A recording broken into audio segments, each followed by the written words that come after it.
Hello mga gwap. So kay nagpagwapa na sad tano kay manguli na sa Pilipinas ani. So bakasyon na pud ta. Nagkaon sa dami diri sa Pizza Hut. So nag-dinner sa Mino kay pagkaugma ani mag-flight nako padulong og Pilipinas. Murag dugay-dugay na sad kuha kakaon aning Pizza Hut ba. So ka Pizza Hut atong napili ron nakaunon no. So mauday na no kauban ako si Jen, si Ate Emily og ang akong sister-in-law. So kaon-kaon lang sa mi dinhi ha. Mga unday ta mga gwapa ay nagpa-picture sa daw mi kadali. Nag-check-in na dai ko diri sa balay Palangdaan gwaps no. So kana padulong nako sa airport. So naa na ta diri sa airport no. Ang napili dai nato nga lingkuranan is wa ko kabalo nga pag-abot nako didto. So, ayan mga guwaps, no?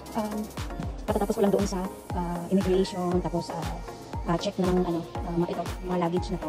Tapos naka-check-in baggage na ako. Tapos ngayon, nandito na ako, papasok na ako sa duty free. So, ayan, uwi na naman tayo ng Pilipinas. Same pa rin to, no? Last time na pinasok, airlines. So, tingin tayo ng kaya lang, pa ako biyahe to, may kunafa ako station. Ayan, so, magbiyahe pa kasi ako ng for Davao. Kaya, ito, mabigat na to Nasa 9 kilos na to. Ito yung hand carry. So ayan, hanapin ko na yung gate ko. Time check nga pala mga groups, nasa 10:40. So ayan, dito na ako sa may duty free pocket na ako dun sa departure area. Mag-elevator tayo. Nanihapon sa day ko diri sa McDonald no, niagi ko kay wa pa ko kakaon. So kana naghulat na mi kay alas 2 pa ang amo ang flight unya. So lingkod-lingkod sa ako din hulat-hulat. So mauna na among sakyan nga Kuwait Airways. Mauna ni siya mga gwaps na tingala ko diri nga lahi ang akong giagian. Ang uban sa pikas kay kini di akong napindot na check-in na sa balay pa lang namo is naka business class dai ko dai. So diha ko na natingala ko dai kay abi na ako may bayad ta additional bayad din ni dai. So nakuratan ko bakante di ay ilahang mga flight ron. So mao na siya mga gwaps nakalingkod ta na try jud nato. So sukad-sukad dai no karon lang ko nagtry aning mag-check-in dai no nya ang ato dai napili dinhi is business class man dai ni dai. So kuratan ang inyong pero at least na try nato mga gwap. Plaster na ta mga gwaps kay manglupad na ta ani. Kini murag hayahay ni atong biyahe kay naata sa business class kay dati nata sa economy pinalingkod style ta. Kini pwede ta mahigda diri.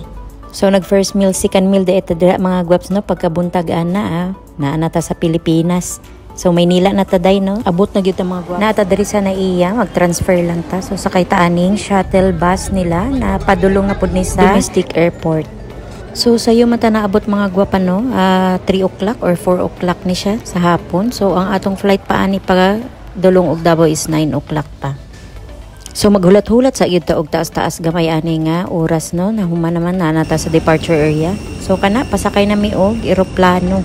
Gibati na sad kog samot ka excited ani kay padulong na gyud ni sa ako ang pamilya no padabaw na gyud ta ani mao na ni ato ang final destination na gyud ta mga gwapa. So makita na gyud nato ato mga pamilya no. So sa isa ka tuig no every year man gyud ta nagauli ani. Antos lang gyud ta ani mga OFW no.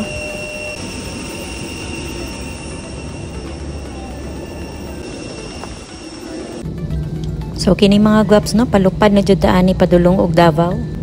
Nagsagol na jud ni akong gibati dinhi no excited og ang kakapoy. So pero sige lang hapit-hapit na gyud ta ani maabot og Davao. So kana no nakita na gyud nako ang Davao na gyud ta mga gwapa nya taod-taod manaog na ta ani eroplano no. Kajut lang mga gwapa kay lion tanawon sa nako be og asa diri ang among balay banda be. Og naagid mga gwapa nilapag na gyud ta sa Davao Airport nga ginatawag nilang Bangoy. Welcome to Davao International Airport.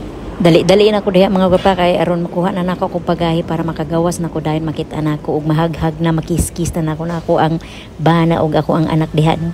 Og sa diha mga gwapa dugay kay inigawas ang akong bagahe intaw na dugayan ko murag na ulahin ako nagkuha na akong bagahe dinhi nga nung astang dugaya man gyud ni gawas ni akong bagahe oy sus pastila na lang jud. Og naa gyud sa pila ka minuto mga gwaps nakuha na gyud nako mugawas na ta na dali-dali na gyud ko din mga gwaps no kay ngano man ang akong gibati excited na og gigutom na jud ko mga gwapa og gikapoy katulogon og ambot wa ko kasabot.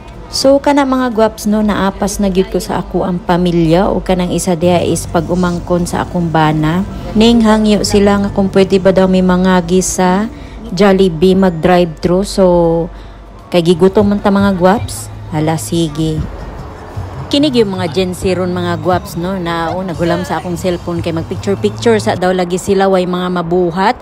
So kana no pag abot namo sa balay TikTok dayon ni siya unya na diha nagipa-abri jud ko niya sa ako ang mga dalang tsokolate kay niingon siya mama mag-vlog ko. Kaysa dihang mag-unboxing ko no daw siya aning tsokolate nga gikan sa Dubai nga naay pistachio. So pistachio Ginoo ko nagkanda bulol-bulol patag banggit aning pistachio oy pastilan na lang yun.